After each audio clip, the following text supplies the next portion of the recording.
The P-zombie argument. Thought experiments part 2. Imagine a zombie, not a flesh-eating monster that you might find in a Hollywood blockbuster or the feature image of this article, but a philosophical zombie, a being that's just like you, but with no conscious experience. These hypothetical entities are the subject of one of philosophy's most talked about thought experiments. The philosophical zombie argument is designed to challenge physicalism, the idea that consciousness can be fully explained by the physical. Of all the thought experiments, zombies have perhaps sparked the most intense debates. So I thought, why not make the first thought experiment in our series on thought experiments a big one? This week, let's explore the zombie thought experiment by asking 3 questions. What exactly is a philosophical zombie? 2, why might we find the zombie argument compelling? And 3, what are the main objections to the zombie argument? Question 1, what exactly is a philosophical zombie? In philosopher speak, a zombie is like a human doppelganger, identical down to the last atom and behaving just like you or me. The only thing that is different is that zombies lack conscious experiences. There is nothing that it is like to be a zombie. If you stomp on a zombie's toe, they'll say, ouch, just like you would. They'll even insist they're hurting. They may even react as if they were annoyed that you stomped on their toe. But that's all just automatic responses. There's nothing actually going on inside. There's no subjective ouchiness involved. In part 1 of this series, we talked about the conceivability implies possibility principle, also called the conceivability argument. If we can conceive of something, then it is possible, at least in some possible world. Some philosophers, most notably David Chalmers, argue that we can conceive of zombies. According to the conceivability argument, this makes zombies possible. And it is argued if zombies are possible, then physicalism is false. In Consciousness and Its Place in Nature, Chalmers lays out the zombie argument as follows. Premise 1. It is conceivable that there be zombies. Premise 2. If it is conceivable that there be zombies, it is metaphysically possible that there be zombies. Premise 3. If it is metaphysically possible that there be zombies, then consciousness is non-physical. Conclusion, consciousness is non-physical. It is important to note that the zombie argument doesn't claim or require that zombies exist in our world. The possibility of zombies, if granted, is enough to challenge physicalism. As we discussed in part 1, arguments based on the conceivability argument are controversial, and the zombie argument is no exception. But before we get to the objections, let's consider what makes the zombie argument so influential. Question 2. Why might we find the zombie argument compelling? Imagine your philosophical zombie twin. It's physically identical to you and behaves exactly like you do, but without conscious experiences. In line with convention, we'll call this zombie twin a P-zombie. Now, let's imagine a slightly different type of zombie twin.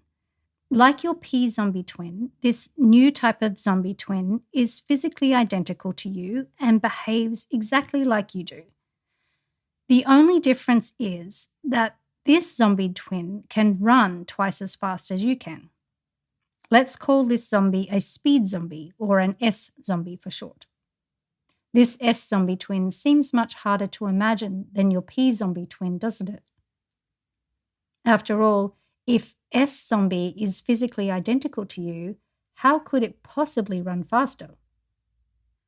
The ability to run at a certain speed is directly tied to physical attributes like muscle strength and bone structure and cardiovascular capacity. For S-zombie to run faster than you while remaining physically identical to you creates a logical contradiction that our minds struggle to reconcile.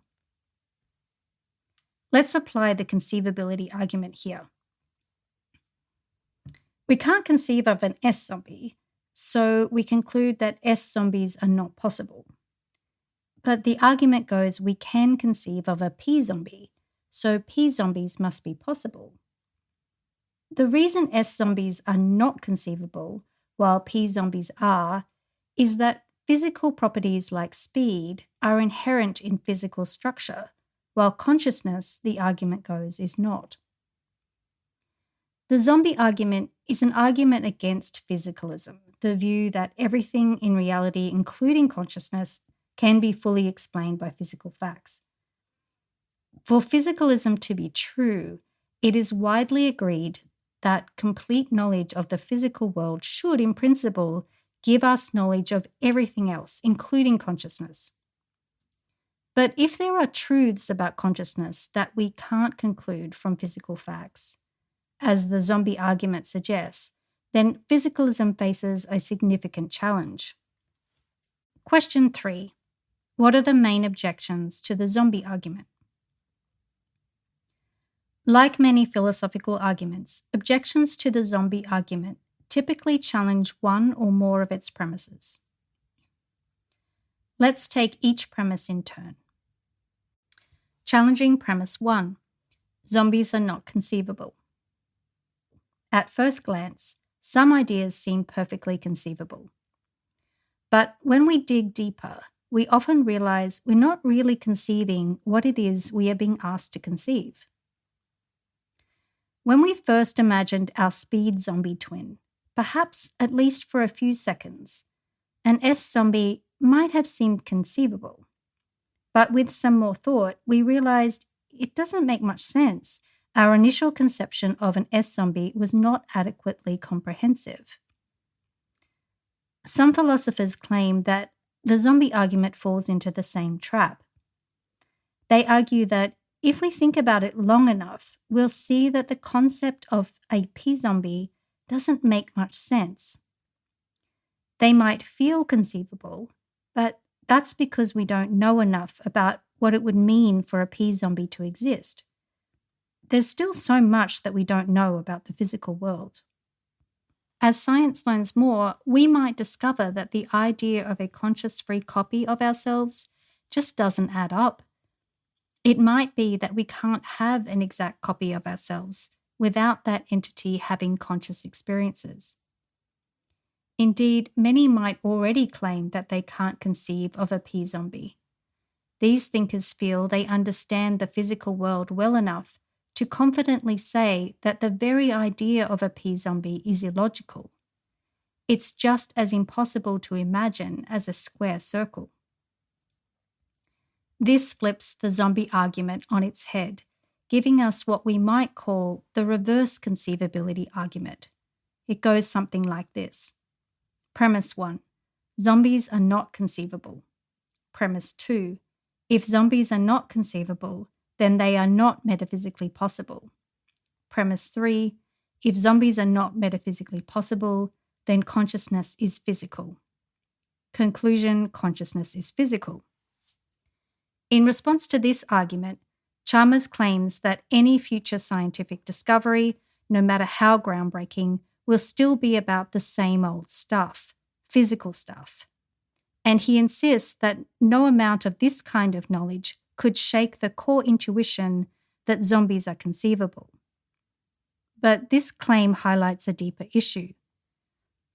Our ability to conceive or not conceive of zombies seems to be influenced by our starting assumptions. If we begin with the assumption that consciousness is non-physical, then imagining a P-zombie seems doable. You just picture a human, but without the extra non-physical consciousness bit added. But if we start with the assumption that consciousness is physical, the idea of a P-zombie seems nonsensical. In other words, the assumptions about what we know shape what we think we can and can't imagine, and that affects whether we find zombies conceivable or not. This is where the debate often reaches a stalemate. So, who bears the burden of proof? Should proponents of zombies have to demonstrate that they are truly conceivable, or should their critics have to prove that they're not? Challenging premise 2. Conceivable zombies do not equal possible zombies. Even if we accept that zombies are conceivable, we may still wish to reject the zombie argument by challenging its second premise. We might agree that we can conceive of zombies without logical contradictions, but dispute whether this imaginability guarantees possibility. This objection isn't just about zombies, it's a challenge to the conceivability argument itself. The zombie argument is part of a family of arguments that all point to the same idea. There's a gap in our understanding between the physical world and our conscious experience. This is called an epistemic gap, epistemic referring to knowledge or the study of how we know things. These arguments suggest that even if we knew everything about the physical makeup of a person's brain, we still wouldn't be able to fully understand or predict their conscious experiences. It's important to note that we're talking about a gap in knowledge here, a limit in what we can know or understand about consciousness based on physical facts alone. But the zombie argument and those like it doesn't stop at pointing out a gap in our knowledge. They go a step further. They suggest this gap in understanding tells us something about reality. In other words, they claim that because we can't fully explain consciousness using physical facts alone, consciousness must be something more than just physical processes in the brain. This line of reasoning takes us from a claim about the limits of our knowledge, an epistemological claim, to a claim about the nature of reality itself, an ontological claim. Ontology refers to the study of what exists or the nature of existence. It's a bold and controversial leap. The question is, are we justified in making this leap? Or are we drawing too strong a conclusion from our limitations of knowledge? To illustrate this point, let's consider a classic example often raised in philosophical discussions on conceivability: water as H2O. Let's imagine travelling back in time to an era when science hadn't discovered that water is H2O. In this world, it's much easier to imagine water without oxygen. But if we fast forward to our time, and the same attempt to conceive of water without oxygen is more difficult. In our time, we know that oxygen is an essential component of the molecular structure of water. In the pre-H2O knowledge world, even if we think we are conceiving of water without oxygen, our conceiving of it doesn't make it actually possible. We thought we were imagining a coherent scenario, but we were actually imagining something impossible. We just didn't know it at the time. Our epistemic limitation didn't reflect the ontological truth about water's composition. In other words, there was an epistemic gap, but no ontological gap. Just as we were mistaken about the possibility of water without oxygen, we might be mistaken about the possibility of physical duplicates without consciousness. The gap in our understanding, our epistemic limitation, doesn't necessarily imply an ontological truth about consciousness being non-physical. Challenging premise 3. Possible zombies do not imply physicalism is false. Premise 3 is doing more work than a typical premise. It's a sub-conclusion that, when combined with the first two premises, establishes the argument's main conclusion. Here's a more precise form of the argument as presented in Chalmers' paper. I'll outline it, then we'll unpack it. First, he sets out some terms. P is the conjunction of all microphysical truths about the universe. Q is an arbitrary phenomenal truth about the universe. The ampersand equals and the little line with the hook on the end means not. Here's the argument. Premise 1. It is conceivable that P and not Q. Premise 2. If it is conceivable that P and not Q, it is metaphysically possible that P and not Q. Premise 3.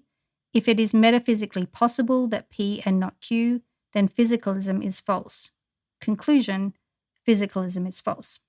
Let's unpack. We'll start with P and not Q. P represents everything that could be known about the physical universe. It includes all physical facts across all scales, from the quantum to the cosmic, including emergent phenomena like behavior and societies. It is the complete physical description of the universe, leaving nothing physical out. Q, on the other hand, represents what it is like to experience something in that world, like the experience of the color red or the feeling of happiness. So P and not Q can be read as a world that is physically identical to ours, that's the P bit, but without the feeling of what it's like to experience something in that world, that's the Q bit. Premise 1 claims that we can conceive of such a world. But notice what is required for us to accept this premise. Chalmers, in his paper, asks us to imagine a world that is physically identical to our world, down to the micro level. This imagined world, however, lacks something. It's missing an element that exists in our world. The imagined world is devoid of Q. We must conclude, therefore, that Q cannot be physical. If Q were physical and the imagined world lacks Q, our world and the imagined world could not be physically identical. Q must be non-physical. So we must define our terms as P equals everything physical in our world and Q equals something non-physical or non-physical things. Premise 1, therefore, can be read as it is conceivable that there be a world that is physically identical to ours, that's P, but without non-physical things, Q. Physicalists and non-physicalists would likely agree that such a world is conceivable, although perhaps for different reasons. Chalmers would call this possible world zombie world, and the physicalist would simply call this world our world. Let's turn to premise 2. If it is conceivable that there would be a world that is physically identical to ours without non-physical things, it is metaphysically possible that there would be a world that is physically identical to ours without non-physical things. Again, the physicalists and the non-physicalists would agree. It's premise 3 where we encounter significant disagreement. Premise 3 claims, if it is metaphysically possible that there be a world that is physically identical to ours without non-physical things, then physicalism is false. From a physicalist perspective, this statement is a non sequitur. The conclusion simply doesn't follow. Physicalists can easily conceive of a world that is physically identical to ours without non-physical things because they don't believe that non-physical things exist in the first place. It would be like asking a physicalist to conceive of a world that is physically identical to ours but doesn't have Casper the Friendly Ghost. It's easily imaginable. The concluding statement in premise 3 comes as a surprise to the physicalist. If a physicalist is asked to conceive of a world that is exactly like our world in every way, but doesn't have non-physical things, why is physicalism false? The problem with Chalmers' argument, it seems, is that it hides a hidden premise. Q is non-physical. By defining Q as something that can be absent while all physical facts remain the same, Chalmers implicitly assumes the non-physical nature of consciousness from the outset. The argument seems to assume what it sets out to prove. It assumes that Q is non-physical and then claims that Q is non-physical. Thank you so much for listening to this article. This is the moment where I like to say thanks to all of the wonderful people who have reached out to say hello, who have joined in the conversation here on Substack, who have liked, subscribed, sent me messages. The community here is very rare, and I think many of you agree. It's really great to have a community of like-minded people who love to have conversation and talk about interesting things. So I just want to say thank you so much for your support. It really is amazing. So thank you. If you would like to support my work in more tangible ways, then you can do that in two ways. You can become a paid subscriber, or you can make a one-time donation through the Buy Me a Coffee platform. For those of you who have decided to support my work financially, I'm so grateful and really humbled. So thank you so much.